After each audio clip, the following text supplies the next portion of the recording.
Snow came sideways, not down, turning the mountain road into a white wall that swallowed headlights and sound.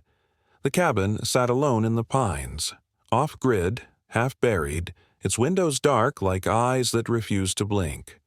Cal Mercer heard the impact before he saw her.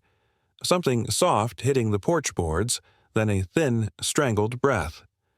When he cracked the door, the cold rushed in like a living thing. A woman lay on the steps, face raw with windburn, lashes frosted, one hand clenched around a broken phone. Beside her stood a German shepherd, soaked in snow, tall and rigid, not barking, watching the tree line like it was trained to count heartbeats. The dog's ears twitched, his nose lifted.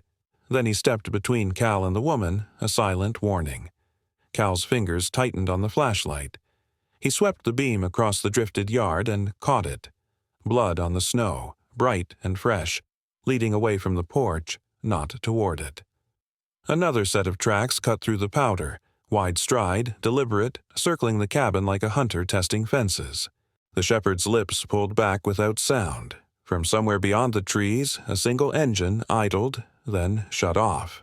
Before the storm takes us any deeper, tell me where you're watching from tonight.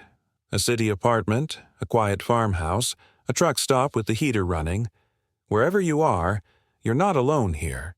And if this story pulls at something in your chest, if you've ever needed a door to open when the world felt locked, hit subscribe. Because these aren't just stories about war or winter, they're stories about oaths. The ones we keep when no one's clapping, when it would be easier to walk away. Tonight, you'll see why that dog didn't bark, and why Cal Mercer didn't ask her name first. Because some storms don't come from the sky. Cal Mercer lived like a man still on watch, even though the war had ended years ago. The cabin had no neighbors, no power lines, no town lights bleeding into the night, only pine trees and wind and snow piling against the walls like the world was trying to bury the past. Cal chose this place because it didn't require him to smile. It didn't ask him to explain. It didn't pretend that "thank you for your service" could stitch a torn soul back together. He was 41, broad-shouldered, built with the quiet strength of discipline, but it was his eyes that told the truth. Hard, measured, always counting. Distance to the door, distance to the windows, distance to cover. In the cabin, everything had a place.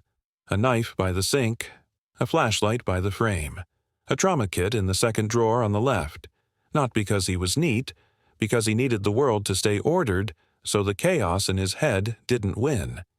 Down in town, people still called him a hero. There was a small wooden plaque nailed inside the diner, "Cal Mercer, Navy SEAL, thank you for your service." Every time he saw it, he felt nothing like pride, only the weight of a name pinned to wood like a marker on a grave, because there was another name he carried, one he heard in dreams, a teammate he didn't bring home. Years ago, in a place the map pretended didn't exist, Cal made a decision in seconds. It was the right call on paper, the kind of call commanders praised, the kind that kept civilians safe, kept the mission clean, kept the timeline intact, and it still got one of his men killed. No one ever said, "It was your fault." But Cal heard it anyway, in every pause, every sideways glance, every silence that followed him like smoke. He left the teams the way some men leave a burning room, alive, breathing, but permanently marked. He tried city life for a while, tried a mattress that didn't feel like stone, tried music, crowds, conversation. None of it lasted. Nights always ended the same. A jolt awake at 2:17, heart hammering, ears straining for a sound that wasn't there, hand reaching for a weapon before his mind caught up. So he came here, where the silence didn't judge him, where the snow covered tracks, where if he disappeared, no one would have to write a speech. But tonight, on his porch, the silence had been replaced by a body and a breath. A woman lay half-curled against the boards, lashes rimmed with frost, one hand locked around a shattered phone like it was the last thing tethering her to reality. and beside her stood a German shepherd, soaked, rigid, eyes fixed on the tree line as if it had been trained to measure danger in heartbeats. Cal crouched, fingers brushing the woman's wrist, checking for a pulse. It was there. Weak, but there.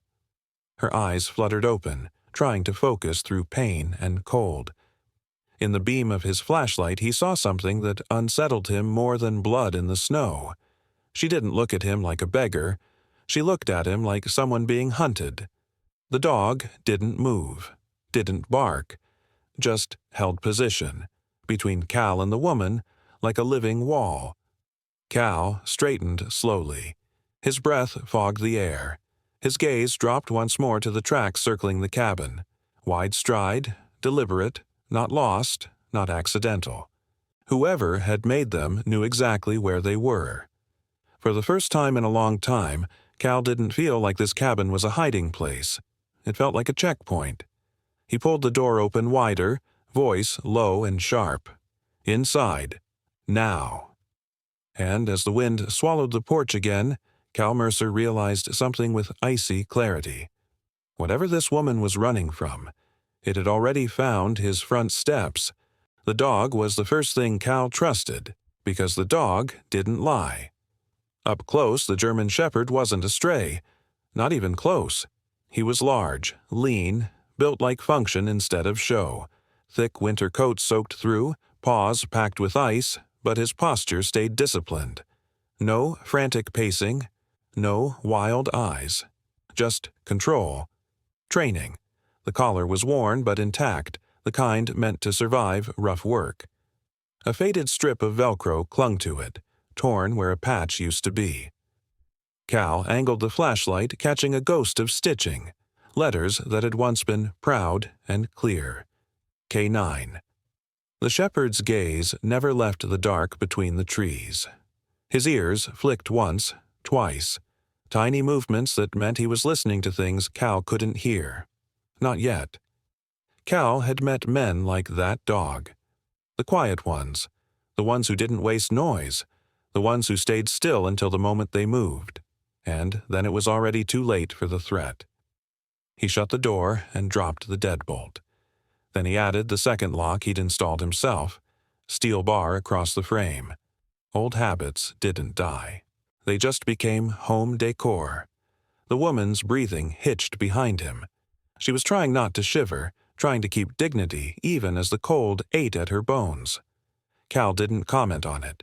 He grabbed a blanket from the chair, tossed it over her shoulders, then crouched near the dog. "Easy," he murmured, not to comfort the dog, but to measure him. The shepherd turned his head slightly, finally looking at Cal. His eyes were dark and steady, not hostile, but assessing, like a partner deciding whether you were safe enough to stand beside. Cal extended a gloved hand, palm down. Slow. No sudden dominance. The dog leaned in just enough to catch scent, then withdrew. Permission granted, but not trust. Not yet. The woman swallowed hard. "He won't hurt you," she rasped. Cal didn't look away from the dog. "I'm not worried about that." Because the truth was, Cal wasn't afraid of dogs. He was afraid of what they represented. Dogs bonded. Dogs stayed. Dogs loved without needing a reason. And Cal had learned, over and over, that anything you loved could be taken, sometimes by war, sometimes by weather, sometimes by one decision made in the wrong second. The shepherd shifted, placing himself half a step closer to the woman, as if the blanket wasn't enough, as if his body could block the past from reaching her. Cal's eyes narrowed. "What's his name?" The woman hesitated, lips trembling, not from cold this time, but from the weight of answering. "Banner." Banner. A name that sounded like something you carried into battle, something you planted into the ground and refused to let fall. Banner's head lifted again, his nose flared. A low sound vibrated in his chest, not a growl. Not yet. More like a warning held behind teeth. Cal froze, every nerve sharpened. He followed the dog's line of sight to the back window. The glass was rimmed with frost, but you could still see shadows moving in the whiteout, tree branches swaying, snow swirling, and something else, a shape, too straight to be a tree, too still to be wind. Banner's hackles rose in a slow wave down his spine. He didn't bark, he didn't charge. He simply looked at Cal, then looked back at the window. A silent message. "You're not alone." Cal's jaw tightened. He clicked off the flashlight, letting the cabin fall into firelight and shadow. Then he spoke, voice barely above the crackle of the hearth. "How long before they realize you're here?" The woman's eyes shone, tired and terrified, but controlled. "They already have." Cal didn't argue after that. He didn't ask why or who, not yet. Questions could wait. Surviving couldn't. He moved with a calm that looked almost lazy, but every step had purpose. He lowered the woman, Evie, closer to the fire, then crossed the room and killed the lamp on the table. Darkness was a kind of armor. Firelight was enough to see by, and not enough for anyone outside to read faces through glass. Banner stayed standing, not lying down, not shaking snow off, not relaxing the way a dog does when the danger passes. His body was still, but not stiff. Coiled. His eyes tracked the back window as if he was watching an invisible line being crossed. Cal crouched beside Evie, speaking low. "You hit your head?" She swallowed. "No." "Chest pain?" "No." "Frostbite anywhere?" "I don't think so." Her answers were clipped, controlled, too controlled for someone who'd nearly frozen on a porch. That told Cal more than she meant to. He reached for the trauma kit and snapped on a small penlight, shielding it with his palm. He checked her pupils, her lips, her fingertips, hypothermia, mild to moderate. Exhaustion, bruising at her forearms, faint finger-shaped shadows beneath the skin. Restraint marks. Evie followed his gaze and pulled her sleeves down without thinking. Not shame, habit. A person hides injuries when they've learned the truth can get them hurt twice. Cal didn't push. He stood and moved toward the kitchen sink, turning the tap once, just a trickle. Banner's head snapped toward the sound. Not because of water, because the dog heard something beneath it. Cal stopped the tap. Listened. The cabin was never truly quiet. Wind sang through cracks, boards creaked, the chimney breathed. But under all that, there was a rhythm Cal recognized from places he'd sworn never to revisit. A pause, then a soft crunch. Not the roof settling, not ice shifting. Footsteps, far, careful, testing. Banner eased forward, one paw at a time, silently crossing the floor until he reached the back door. He didn't touch it, he didn't scratch. He sat, perfectly aligned with the frame like he was guarding an invisible boundary. Cal's stomach tightened. A trained dog didn't sit like that for weather. He crossed to the back window and wiped a small circle of frost away with the edge of his sleeve. His eyes narrowed as he scanned the yard. Snow churned in the wind, hiding detail. But the beam of moonlight broke through for half a second, and that was enough. A dark smear near the shed.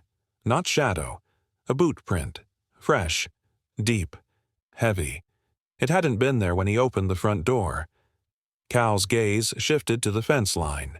He caught the faintest glint. Something reflective, barely visible in the storm. A strip of tape tied to a low branch like a marker. He felt his jaw harden. That wasn't random. That was a signal. He turned back toward Evie. The fire painted her face in warm orange, but her eyes stayed cold. Watching him. Watching Banner. Waiting for Cal to decide what kind of man he was. Banner's head tilted slightly as if he'd heard something again. Then it came. So soft, most people would miss it. A single engine idling in the distance, not on the main road. Too close for comfort. Too patient to be lost. And then, the engine cut. Silence rushed in, heavier than before. Evie's voice broke it, barely a whisper. "Please, don't send me back out." Cal didn't answer right away. He walked to the door, checked the locks again, then added a third measure, an old bell wired to a thin line along the porch rail. Primitive. Effective. He turned, eyes hard. "You didn't just run from the cold," he said. Evie's throat bobbed. "No." Cal nodded once as if he'd already known. Then he looked at Banner. The dog stared back, steady, unwavering, as if the oath had already been made. Outside, something tapped, light, metallic, against the side of the cabin. Not wind, not a branch, a deliberate signal. Cal reached for his flashlight, then stopped. Because Banner wasn't looking at the wall. Banner was looking at the back window, where a shadow moved past the frost, close enough to fog the glass. Cal didn't rush the window. Rushing got people killed. He moved sideways, staying out of the firelight, shoulders angled so he could see the glass without offering a clear target. Banner rose in one smooth motion, silent, controlled, placing himself between Evie and the back wall like he'd been taught that bodies mattered more than furniture. The shadow outside slid past the frosted pane again, close enough that Cal saw breath, just a faint fog against the cold glass. Then it was gone. No crash, no forced entry. Just the message. "I'm here. I know where you are." Evie's hands tightened around the blanket. Her lips parted, but nothing came out at first, like she was measuring the cost of every word. Cal kept his voice low. "They watching you? Or watching me?" Evie swallowed. "They're watching the door." A small detail. A dangerous one. It meant whoever was outside wasn't just curious. They were patient. They were waiting for movement, waiting for a mistake. Cal nodded once. "Name." Evie blinked, surprised, not at the question, at the simplicity of it. "Evelyn Hart," she said. Then, as if the truth needed a softer place to land, "Evie." Cal didn't offer his in return. He watched her face instead, how she held herself. She was pale from cold and exhaustion, but there was an alertness behind her eyes that didn't match her condition. Nurses had that look. People who lived around crisis learned to keep their panic behind a door. "What happened?" Cal asked. Evie hesitated, then shook her head. Not the whole thing. Give me what keeps you alive tonight." That made her breathe out. One controlled exhale, like she'd been waiting for someone to ask the right way. "I'm a nurse," she said. "Hospice, mostly. Home visits, long nights, the kind of work where you learn to stay calm when everyone else is breaking." Cal glanced at her hands. There were faint calluses at the base of her fingers, tape residue on one thumb. Practical hands. Working hands. "I lost my job," she continued, voice steady. "Funding got cut. The clinic downsized. I didn't have family to fall back on. I slept in my car for a while." Cal didn't react. He'd heard 100 versions of that story, and they all ended the same. People slipping through cracks that nobody admitted existed. Evie's gaze dropped to Banner. Her voice softened by half a degree. "He stayed with me." Banner didn't look at her. He looked at the window, but his tail flicked once, like he heard her, like he accepted the truth. Cal studied the dog's collar again, the torn Velcro, the ghost of a patch. "He isn't yours, originally?" Evie's throat tightened. "No." "Whose?" She hesitated, then answered like a person choosing honesty over comfort. "He belonged to a handler, search and rescue. Then he was trained for other things. He was reassigned after his handler died." Evie's eyes glistened, but she didn't cry. "They were going to retire him. I took the paperwork. I did it legally." A beat. "Mostly." Cal's jaw hardened a fraction. "So Banner's not just a companion." Evie shook her head. "He's the reason I'm still breathing." Outside, the wind picked up, flinging snow against the cabin like handfuls of gravel. Banner's ears twitched, tracking something deeper than weather. Cal kept his stance loose, but every muscle in his body was ready. "Evie," he said, slow and deliberate, "people don't circle a cabin in a blizzard because a nurse needs a warm place." Evie's breath hitched. She didn't deny it. Instead, she looked at him. Really looked, like she was deciding whether he was the kind of man who would throw her back into the cold if he heard the wrong truth. "I didn't come here because I thought you were kind," she whispered. Cal's eyes narrowed. "Then why?" Evie's voice dropped to almost nothing. "Because your cabin is off the grid. No cameras, no neighbors, no one to call the sheriff and pretend it's help." That landed heavy. Cal's pulse stayed even, but his mind sharpened to a thin edge. Pretend. Evie's mouth trembled once, then steadied. "There are people in town who wear badges and smiles, and if they find me, they don't bring me in." Banner gave a low, controlled sound, barely audible. Not a growl. A confirmation. Evie's eyes flicked toward the door, then back to Cal. "I'm not asking you to fight for me," she said. "Just don't open that door for anyone." Cal stared at her for a long moment. Then, somewhere outside, the metal tap came again. Closer this time. 3 quick knocks against the cabin wall, like someone signaling they were ready to talk. Cal reached for the shotgun rack by the mantel, then stopped, because the knock wasn't at the back, it was at the front door, and the voice that followed sounded calm. Familiar. Official. "Cal Mercer," it called through the storm. "We need to speak with you." Cal didn't answer the voice. He moved first.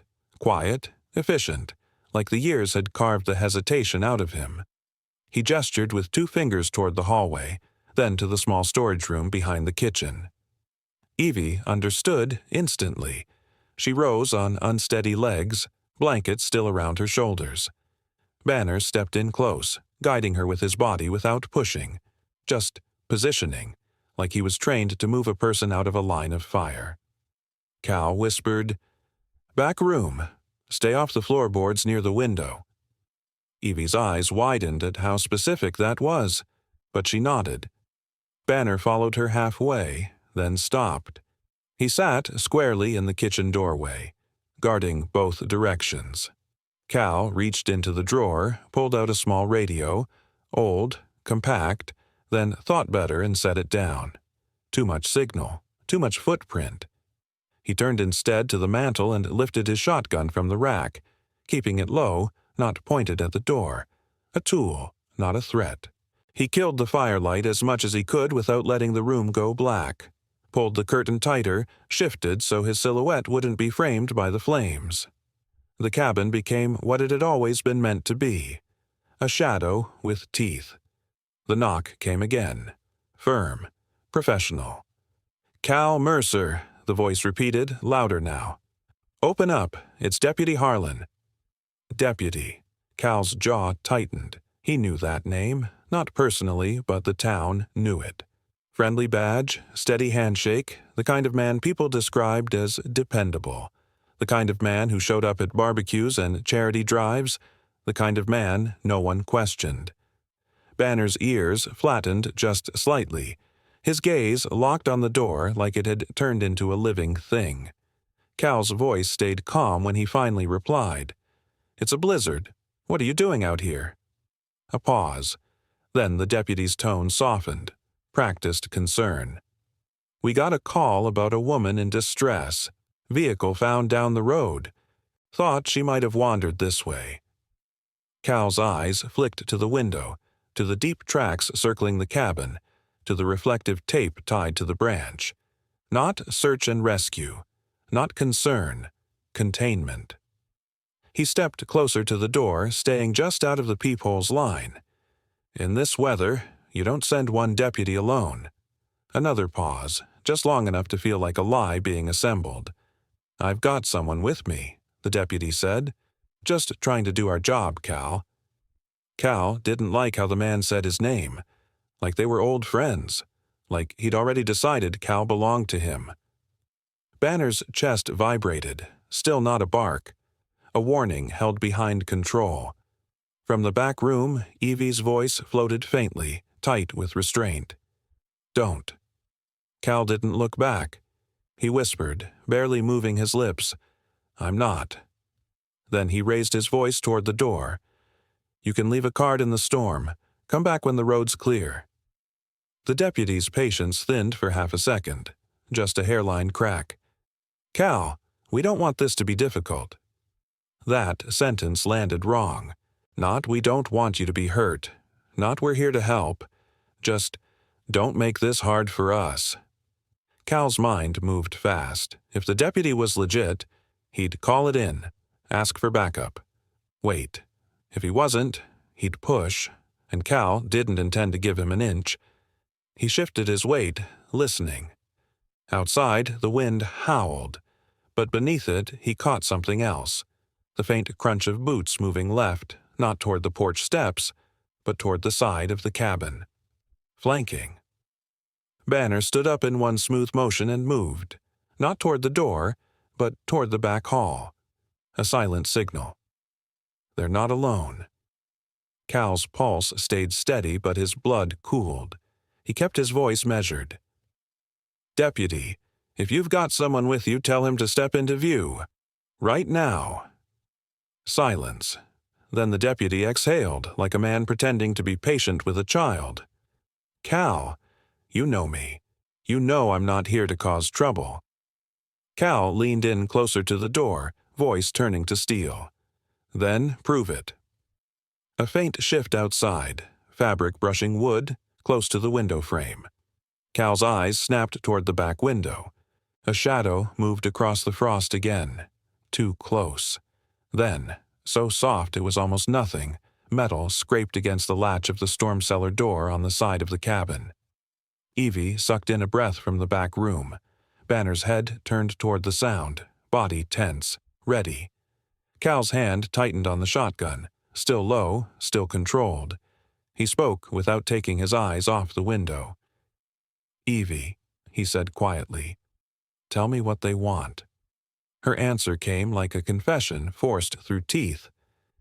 "They want what I have." Cal's voice stayed flat. "And what do you have?" A beat. Then Evie whispered, barely audible, "Proof." Outside, the deputy's voice softened into something almost kind. "Last chance, Cal."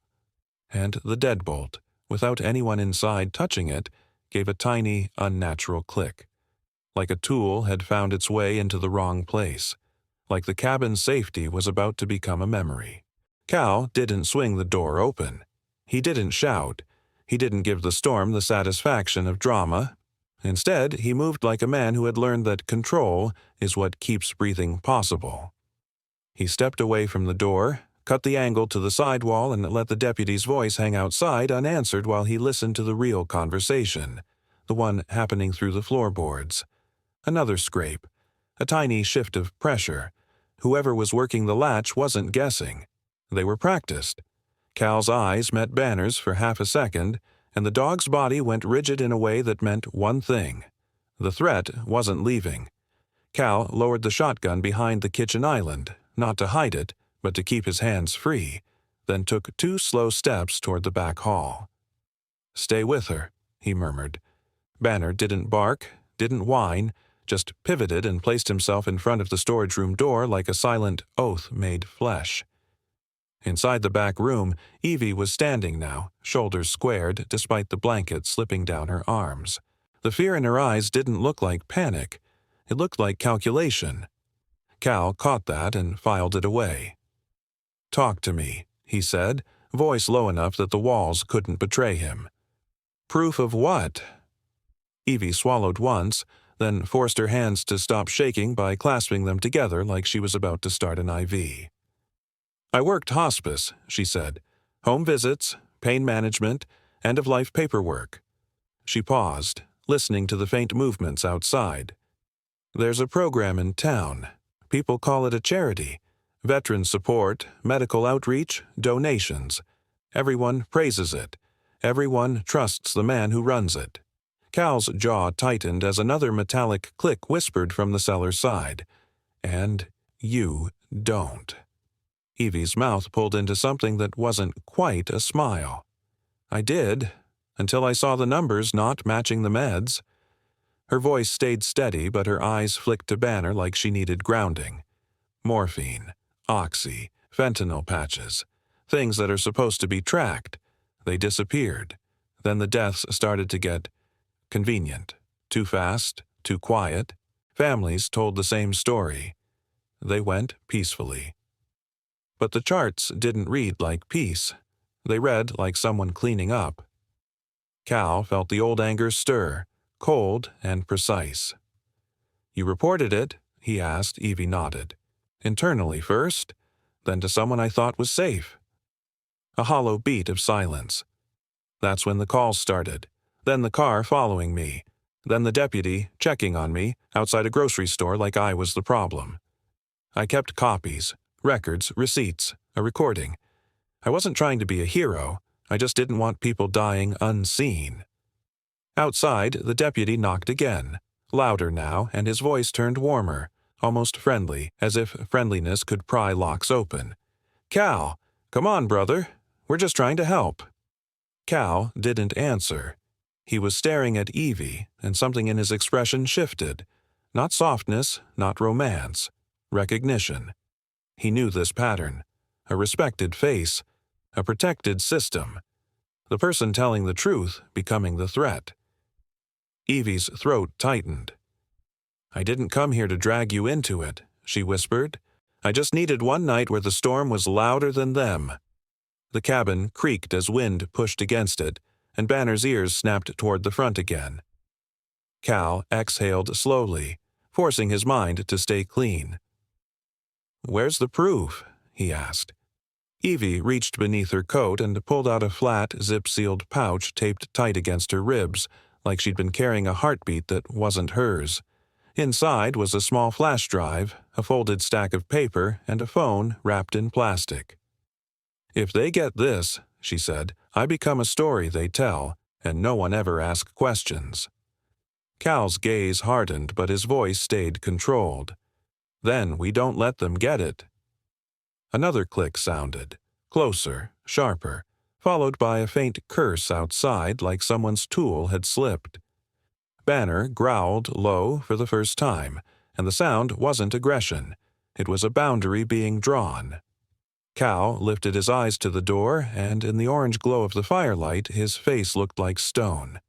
"Evie," he said, "you're not going back into that storm." He paused, then added the sentence that surprised even him. "And neither is the truth."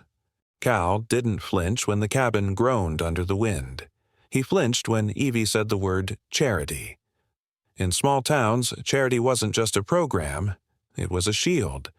It was the thing people pointed to when they wanted to believe their world was good, and anyone who attacked it became the villain by default.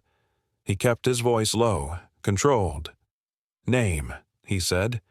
Evie's eyes tightened, not from fear of the man, but from fear of what the name would do in Cal's mind. "Jonah Reddick," she whispered. "Everyone calls him Pastor Jonah, even though he's not a pastor. He founded the Veterans Relief Fund. He's at every parade, every fundraiser. He prays over flag-draped coffins. He takes photos with widows and talks about honor like he invented it." Cal felt something bitter shift behind his ribs. He'd seen men like that overseas. Clean hands, holy words, dirty math. Evie continued, faster now, like once she started, she couldn't stop. He gets access, to homes, to the dying, to medicine. Families are grateful, they stop asking questions, and if anyone does, he says they're confused from grief. She swallowed hard, but I tracked the medication logs, the donation receipts, the transfers.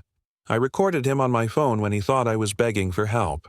He said the quiet part out loud, that the extra meds don't go to waste, that some people don't need to suffer long if God calls them home early. Outside, the deputy's boots shifted again, just out of sight. Cal could hear it now. 2 men, not one. One at the door playing friendly, one at the cellar working tools. A coordinated pressure, a practiced routine. Cal glanced at the sealed pouch in Evie's hands. "So, your proof breaks a saint," he said. Evie's voice dropped. "It breaks a saint, and the town that worships him." That was the knife.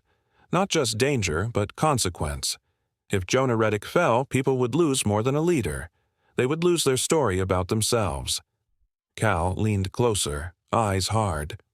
"Why not go to the state? The feds?"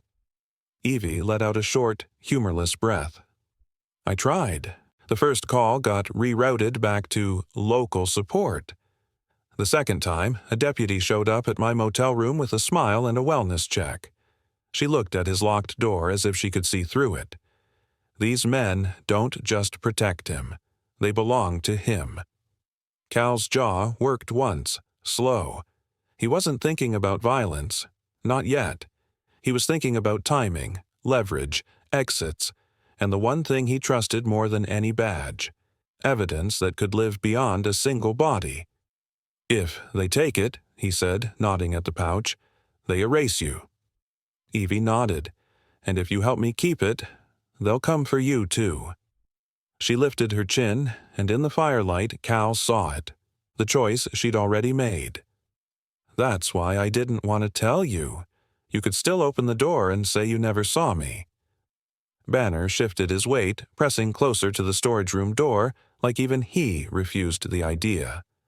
Cal stared at the deadbolt, then at the faint tremor in Evie's hands. He pictured the town below, the diner plaque, the polite smiles, the easy gratitude. He pictured them turning on him the moment he stood beside her. Because in a town like that, truth didn't win by being true. Truth won only if it survived long enough to be seen. A metallic snap cut through the room, sharper than before. Cal's head turned toward the side wall, the cellar latch. Someone had just made progress. Evie's breath caught and she spoke quickly, desperate but not hysterical. "Cal, I don't need you to be my hero.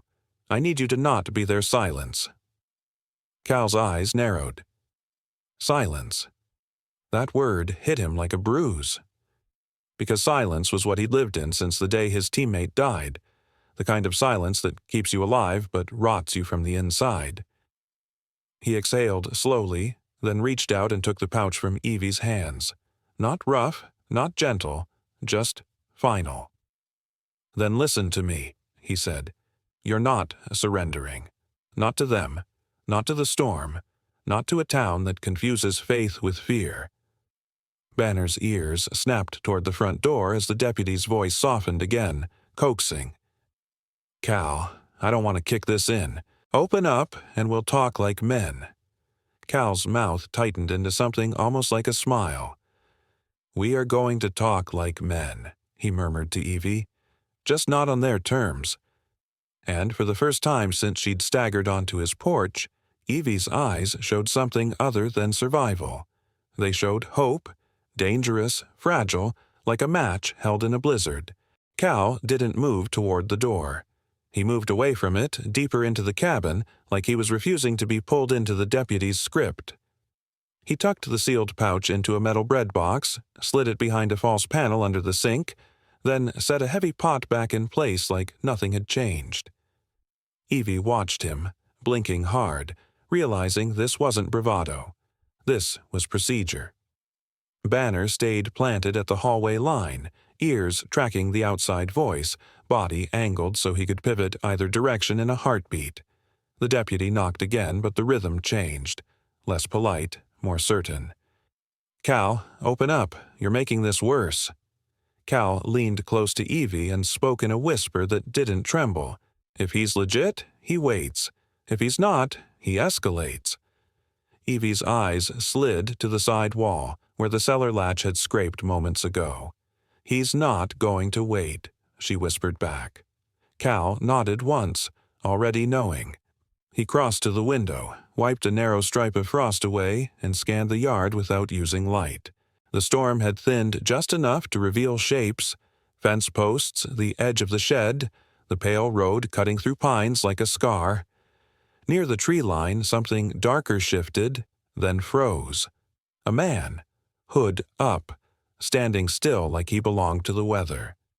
Cal's gaze dropped lower and caught the faint glint again, reflective tape now closer to the cabin than before, tied as a breadcrumb trail. This wasn't a search party, it was a corralling. The deputy's voice rose a notch. "Cal, last warning." Cal didn't answer. He reached under the couch and pulled out a small canister, bear spray, then set it by Evie's knee. "If the door breaks, you aim for eyes and you don't apologize," he murmured. Evie's fingers closed around it like she'd done this before, and that scared Cal more than her fear. Banner's lips pulled back, silent, not snarling, measuring distance. Then the cabin's backside gave a tiny, sickening sound, a latch finally giving way. Not fully open, but loosened. Someone had found purchase. Cal's mind snapped into a clean line. He signaled Banner with 2 fingers, down, then still. Banner obeyed instantly, lowering his body without losing readiness. Cal stepped to the front door, not to open it, but to speak through it with the calm of a man who had survived worse nights than this. "Deputy Harlan," he said, clear and even, "step off my porch, right now." Silence. Then a softer reply, almost friendly again. "We can do this easy, Cal. Don't protect someone you don't even know." Cal's eyes narrowed at the phrasing. Protect, don't protect. Like Evie was a criminal and the deputy was Mercy. Cal leaned closer to the wood, voice cold. "If you're here for a welfare check, you can call it in and leave." Another pause. Then, from farther down the road, headlights flashed through the snow, 2 quick blinks like a signal exchanged. Cal turned his head just enough to see it. A deputy SUV idling 100 yards away, half hidden behind drifting white, positioned to block the only passable route out. It sat there like a patient predator, engine humming low, waiting for the moment the cabin finally broke. Evie's face drained of color. "They boxed you in," she whispered. Cal's voice stayed flat. "They boxed us in." A sharp impact cracked against the front window. Glass didn't break, but it rang. Something slid down the pane and stuck there, held by the wet cling of snowmelt. Cal moved to it, careful, wiping frost aside until he could see. A folded scrap of paper, taped to the outside. He peeled the tape back from the inside edge where the window didn't quite seal, pulled the note free, and read it once. Evie watched his face, waiting for the lie that would make her feel better. Cal didn't lie. He just held the paper out. 4 words, written in thick black marker. "Hand her over." Last warning. Banner let out the first real sound of the night, a low, guttural growl that filled the cabin like thunder held in a throat. And outside, the deputy's voice turned quiet, almost intimate, like he knew exactly what fear tasted like. "Tick-tock, Cal." Cal didn't tear the note up. He folded it once, neatly, like it was a receipt, proof that this was no longer a welfare check. Then he looked at Evie and spoke with the same calm he used to use before a breach. "We don't win this by outmuscling them," he said. "We win it by making them show their hands where it can't be buried." Evie's eyes flicked to the door, then to Banner. "They'll break in," she whispered. Cal nodded. "Good, let them. But we decide when, and we decide what gets seen." He crossed the cabin, pulled a small plastic case from a hidden seam in the wall, an old satellite communicator, scuffed and taped like it had lived through too many winters. Evie stared. "You have a sat phone." "Not a phone," Cal said. "A transmitter. It doesn't talk much, but it talks far." He motioned to the sealed pouch. "Give me the recording, the strongest piece." Evie hesitated, then unwrapped the plastic-wrapped phone inside the pouch with hands that finally steadied. Cal didn't ask what it cost her to hand it over. He just connected the device, watched the tiny screen blink once, then twice, waiting for a narrow window of signal through the storm's thinning curtain. "When I send this," he said, "they'll either run or they'll rush. Either way, they'll make mistakes." Banner moved to the back door and pressed his nose low to the gap by the threshold. Cal watched him for half a second, then made a decision that surprised even him. He unlatched the back door just an inch, not enough to invite anyone in, but enough to let scent in. Banner's nostrils flared and the dog turned, looking at Cal like he was asking permission to do what he was born to do. Cal nodded once. "Find the second man," he whispered. Banner slipped out into the storm like a shadow with a heartbeat. Evie's breath hitched. "He'll come back," Cal said. "He's not leaving you." While Banner tracked, Cal set the cabin the way a truth trap gets set. He placed Evie's plastic-wrapped phone, now a decoy, into a plain envelope and slid it onto the kitchen table where it could be spotted from the window, then hid the real evidence back under the sink panel. He positioned Evie behind the island, put the bear spray within reach, and set his own phone on record inside a coffee mug near the door.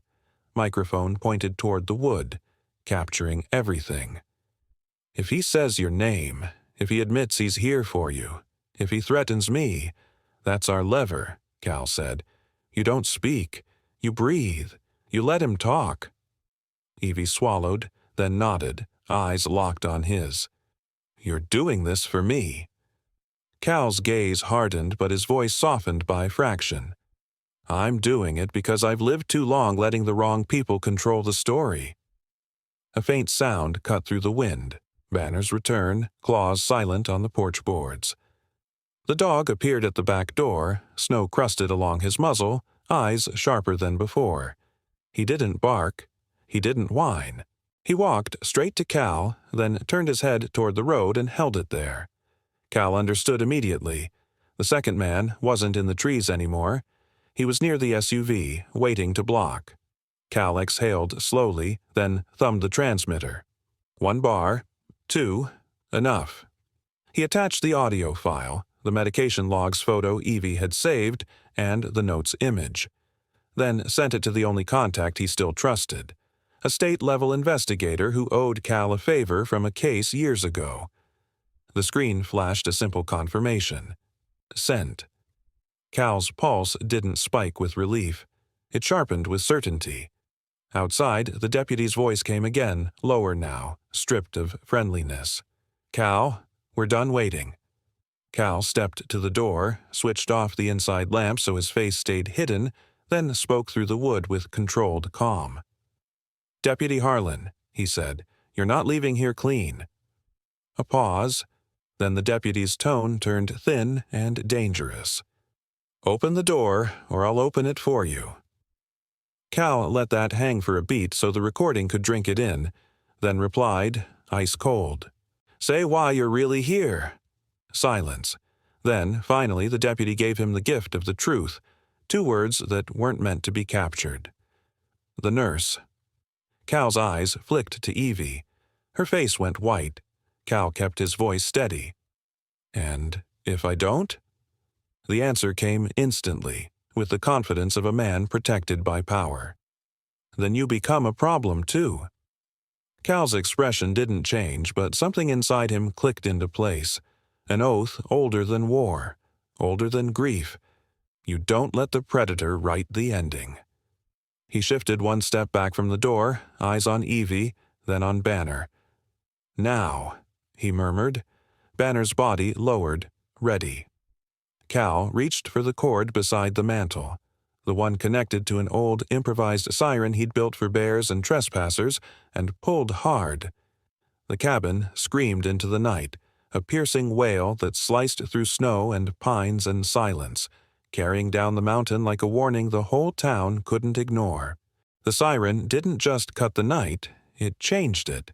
You could feel the shift outside, like predators realizing the dark no longer belonged to them. The deputy shouted something sharp, panicked now, and boots pounded the porch as if force could outrun exposure. Cal didn't chase. He didn't open the door to win. He held position, letting the audio record capture every threat, every curse, every crack in the mask. Banner stayed at Evie's side, shoulders squared, eyes fixed, a living promise that she wouldn't be taken quietly. Then headlights swung hard across the snow as the SUV down the road lurched forward, not to help, but to flee. Tires spinning, engine whining. The whole thing suddenly less confident now that sound had carried their sins beyond the trees. Minutes later, too long to feel safe, too soon to feel real, other lights appeared, distant but approaching. Not one vehicle, but several. Neighbors, a volunteer fire truck, a state patrol unit that shouldn't have been up this mountain unless someone with authority had been alerted. Cal watched through the frosted glass as silhouettes gathered at the edge of the yard. The deputy tried to talk his way out, tried to smile again, tried to be Deputy Harlan, but the siren had done its job. It had pulled witnesses into the story, and once witnesses existed, the truth had a body. When the state trooper asked why he was forcing entry into a private residence during a blizzard, the deputy's answer came out wrong. Too fast, too defensive, because liars always forget that winter doesn't care about their timing. Evie didn't step forward to beg. She didn't need to. She handed Cal the real evidence, and Cal handed it to the trooper with the notes still folded like a receipt. The flash drive, the logs, the recording, the threats captured on Cal's phone. It wasn't vengeance. It was clarity, the kind that ruins a man's reputation because it reveals what his reputation was built to hide. Jonah Reddick's name would hit the town like a grenade the next morning. Some people would deny it. Some would cry. Some would rage at Evie for destroying a good man. But the truth doesn't ask permission to be ugly. It only asks to be seen. When the yard finally quieted and the vehicles rolled away, Evie stood in the doorway beside Cal, Banner pressed close to her leg. Her voice was small but steady. "I'm not staying because I need saving," she said. "I'm staying because I'm done running." Cal looked down at Banner, then back at Evie, and for the first time his voice carried something warmer than steel. "Then stay," he said, "not as a guest, as someone who belongs." Banner leaned into Evie's hand, eyes half closing like he'd been waiting for that word his whole life. Home. Sometimes miracles don't arrive like lightning. Sometimes they arrive like a door that doesn't open for the wrong man, like a dog that refuses to bark until it matters. Like two broken people choosing to keep an oath they never spoke out loud. We don't let the cold decide the ending. If this story moved you, leave a comment. Tell us where you're watching from, and subscribe for more stories of loyalty, courage, and quiet justice.